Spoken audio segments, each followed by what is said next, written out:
The thing about a true horror is that it doesn't always hide in the dark.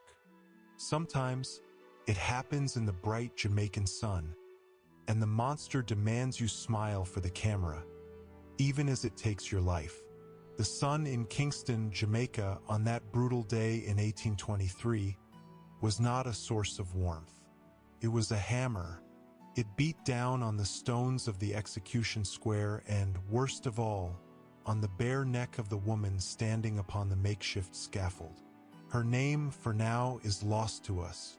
The men who held the power made sure of that, burying it deep beneath bureaucratic ink and the passing years.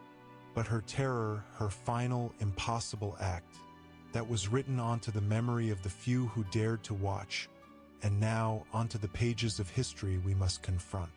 She stood facing a small, cruel crowd. Overseers, soldiers, and a handful of local residents who had been forced to attend as a warning. Her hands were bound tight, rough rope biting into her skin. Her mind was a dizzying rush of fear, not for herself, but for the little ones she had left behind. In a matter of minutes, her life would be over, another brief, forgotten statistic in the empire's grim ledger. But the executioner, or perhaps the official standing beside him, a pale man in a crisp coat, looking entirely bored, was not satisfied with a simple, quick ending. He wanted a spectacle. He wanted to use her final moments to send a message that would curdle the blood of every enslaved person who saw it. The official leaned in close, his voice a low, dry rasp against the loud, frantic beating of her own heart. "You look too solemn," he drawled, pushing a leather-gloved finger against her jaw. "This is a joyous day for the crown. It is the end of trouble.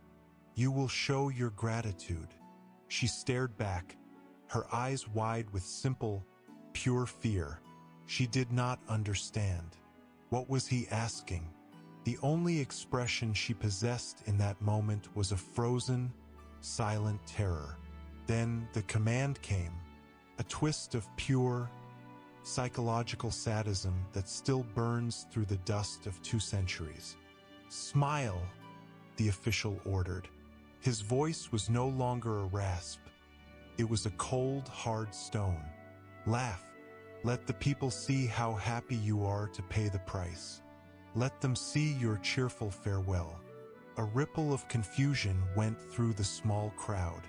They had seen countless executions, each one a horrific display of brute force, but never this. Never a command to mock death itself. The woman, unable to speak, shook her head slowly, a tiny, defiant refusal. She would not insult her own soul, her own life, with a lie like that. She would face the end with the dignity the men on the scaffold were trying to steal from her.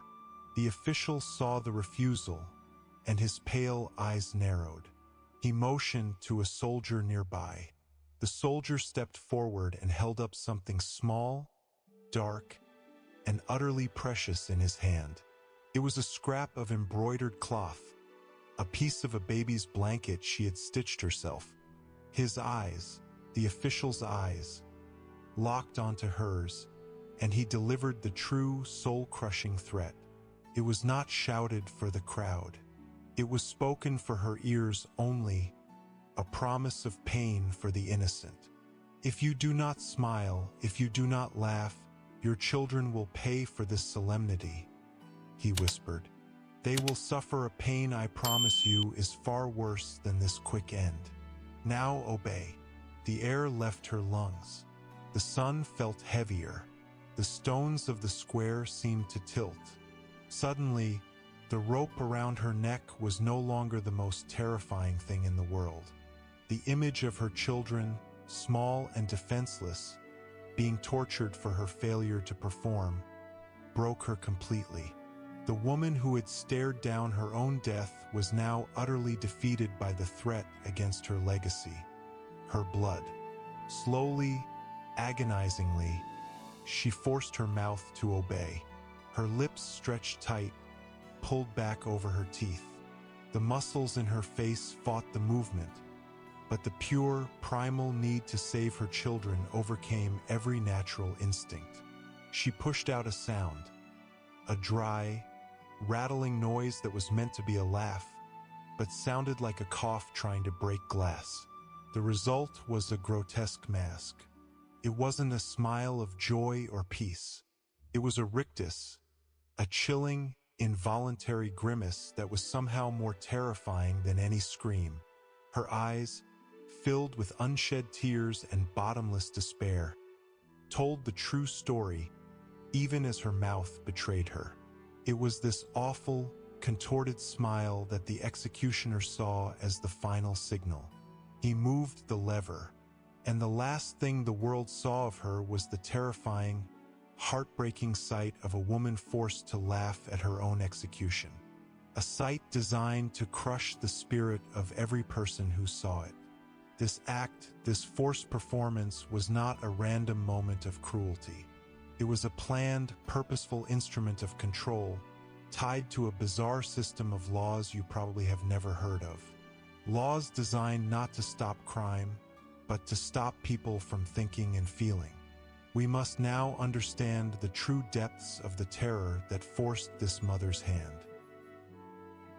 To understand the grotesque smile she wore on the scaffold, we must first meet the woman herself, or at least the fragments of her life that history allows us to reconstruct.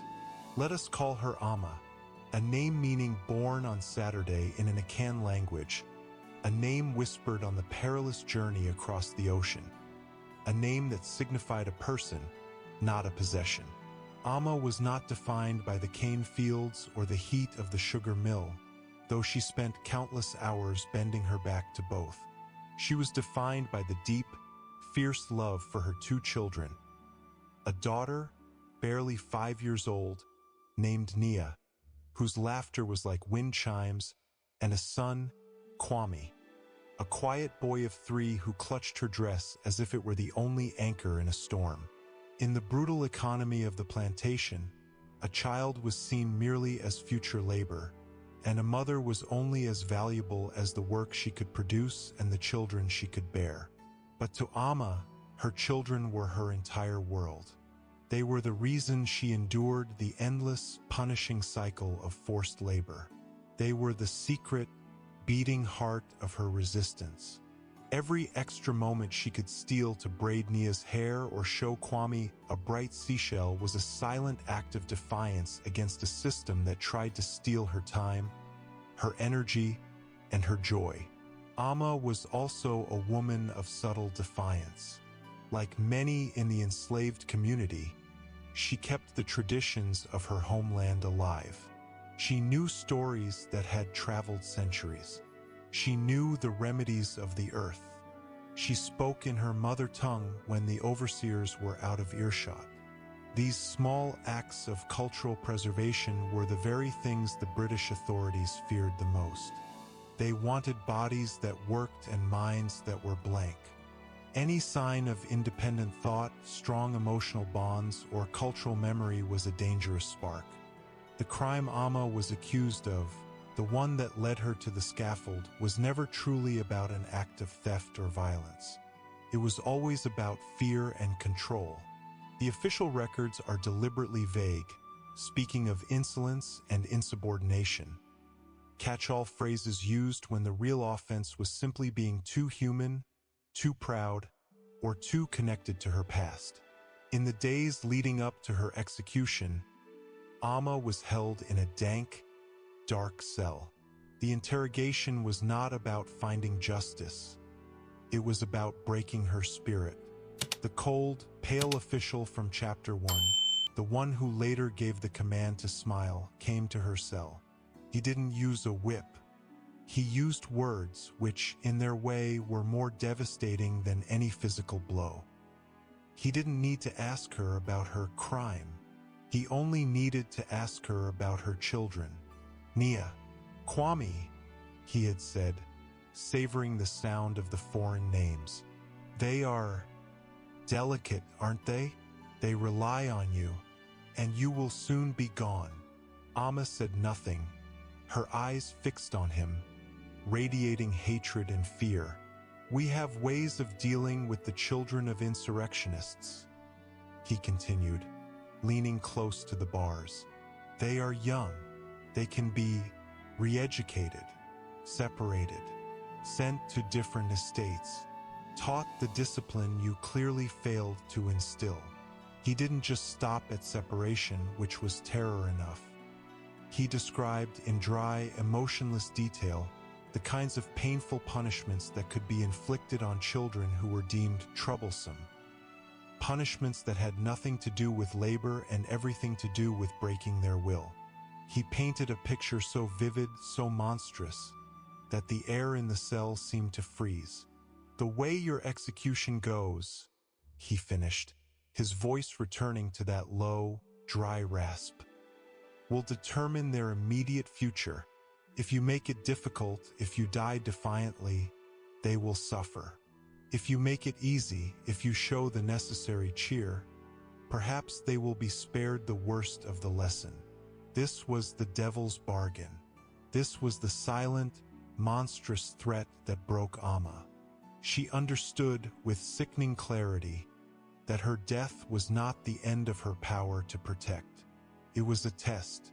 If she died bravely in silent protest, she was signing the torture warrant for her children. If she died as a collaborator, smiling, laughing, performing the role of the cheerful, obedient servant, she had a chance. A tiny, desperate, improbable chance that the official would show a fraction of mercy to Nia and Kwame. Her mind made the impossible calculation, her dignity versus their survival. And so, on the scaffold, when the command came to smile, to laugh, the choice was already made. It wasn't an expression of acceptance. It was an act of pure, sacrificial, motherly love.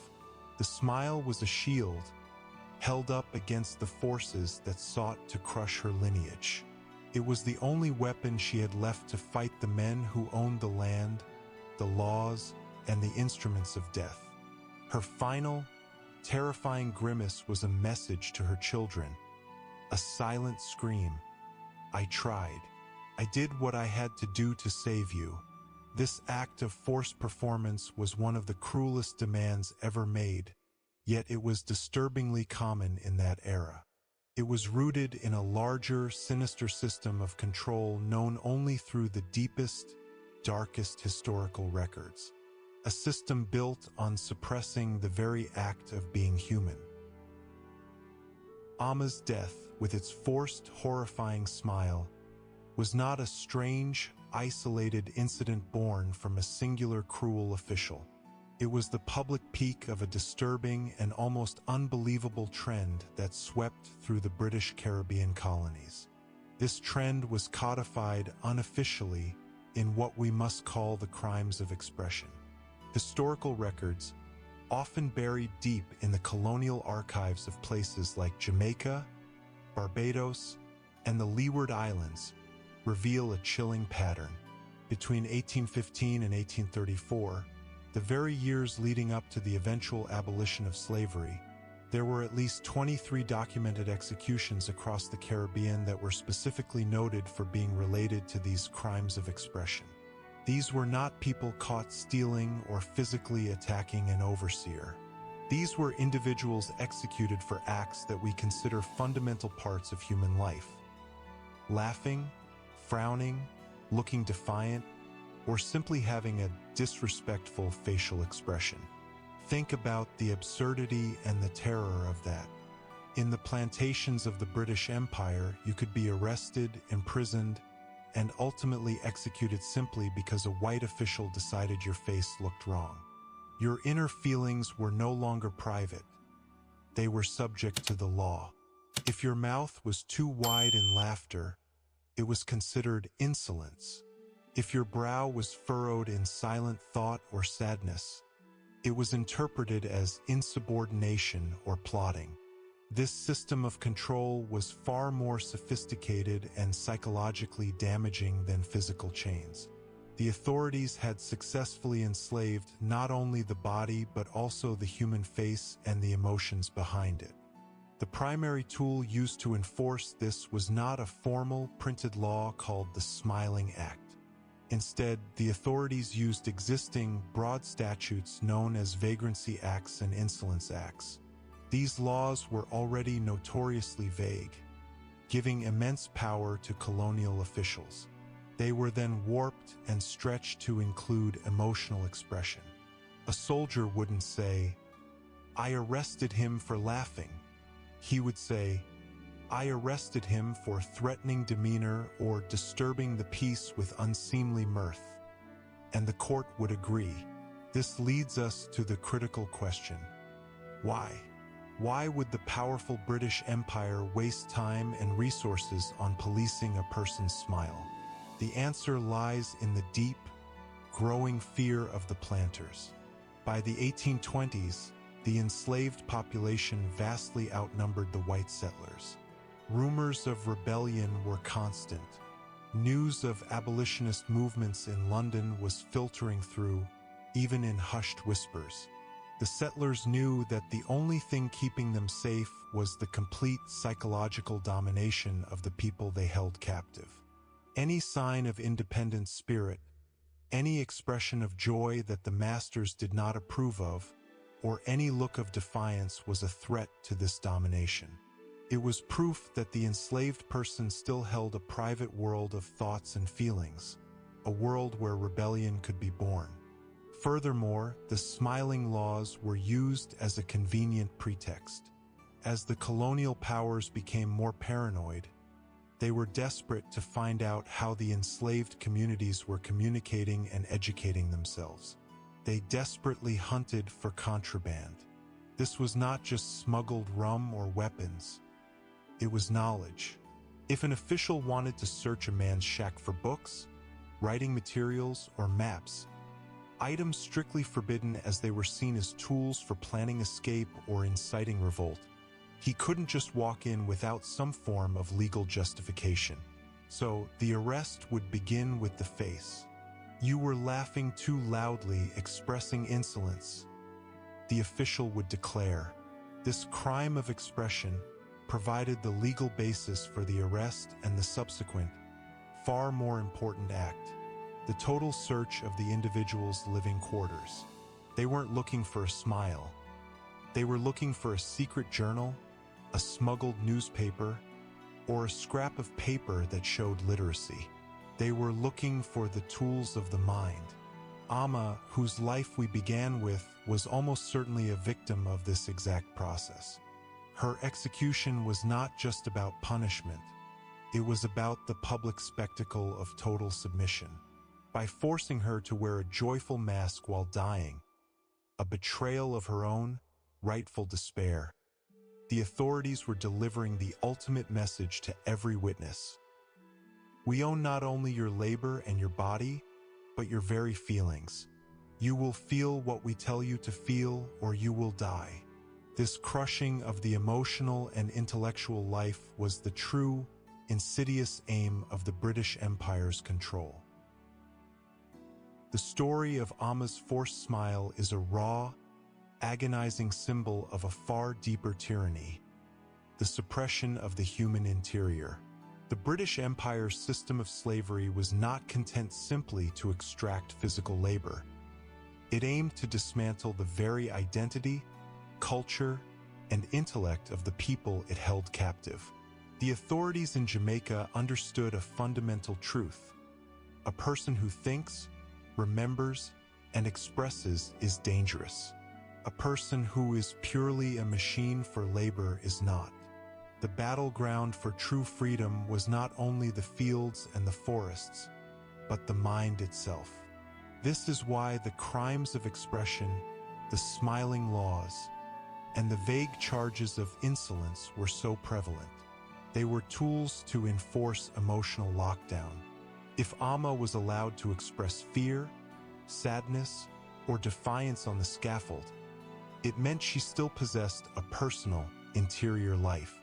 By forcing her to smile, they attempted to prove that her feelings were no longer her own.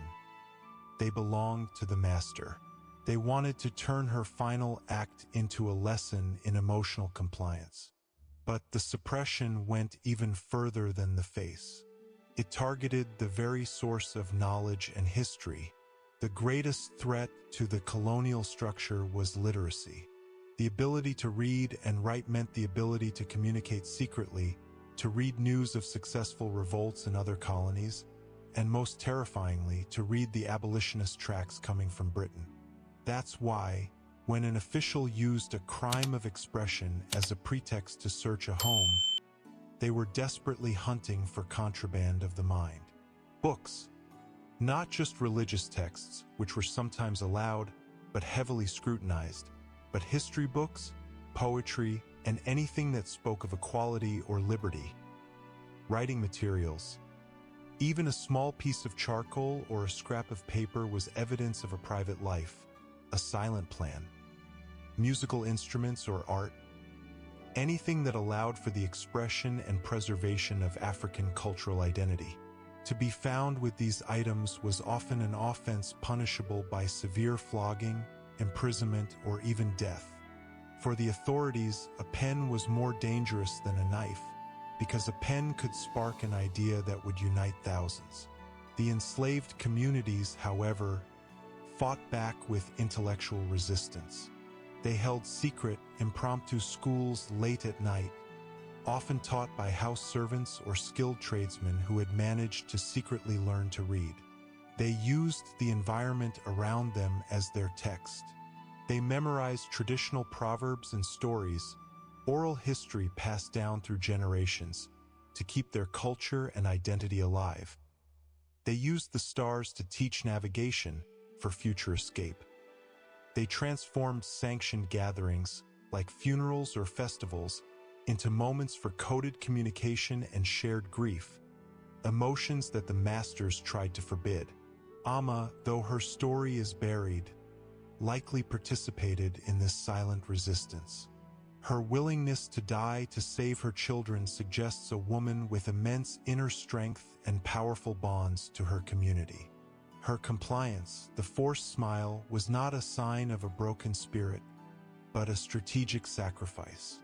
It was the ultimate perverse use of her emotional control to ensure the survival of her family line, the one thing the empire could not truly extinguish. In forcing her to smile, the British official revealed the system's fatal flaw. It required constant, exhausting performance. It needed the enslaved people to act happy, act obedient, and act compliant. But they could never truly control the fierce, silent thoughts that swirled behind the mask.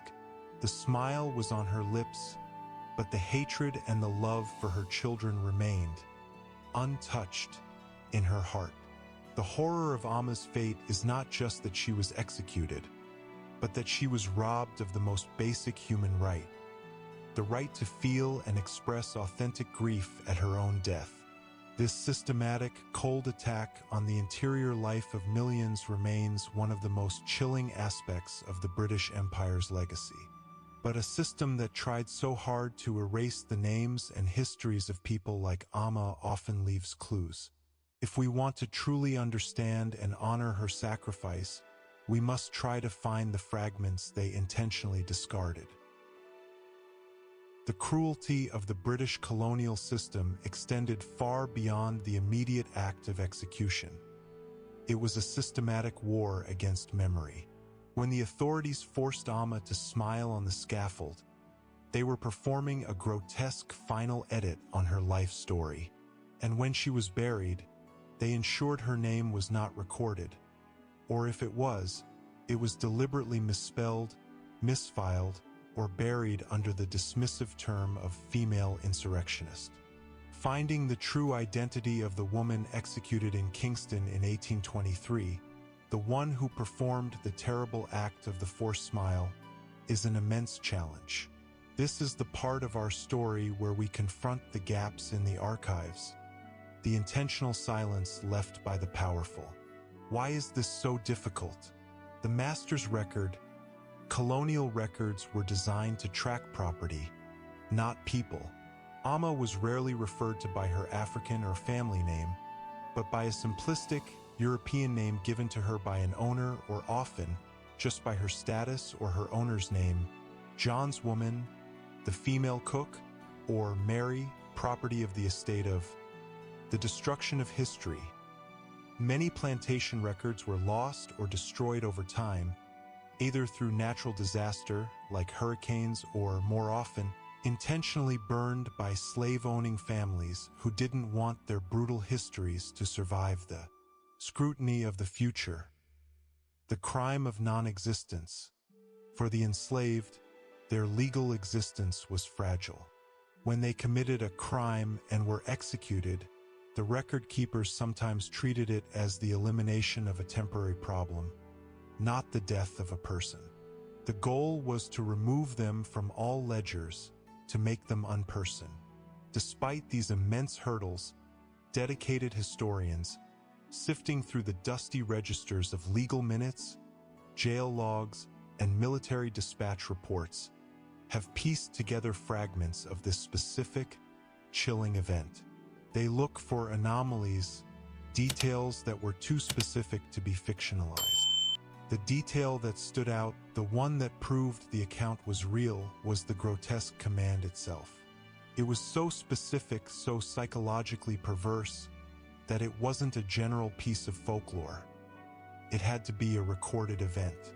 One particular document, a communication between a local magistrate and a government official in Spanish Town, the capital at the time, details the execution and notes the official satisfaction that the condemned woman met her end with a surprising cheerfulness, proving the deterrent effect of lessons concerning the young. It is this phrase, lessons concerning the young, that confirms the threat against her children, the threat that forced the smile. From those same brittle pages, often found alongside execution warrants and minor financial records, historians have managed to tentatively match the date and location to a specific individual who had been charged with grave insubordination and the withholding of information. And here we uncover the name the British authorities tried to bury.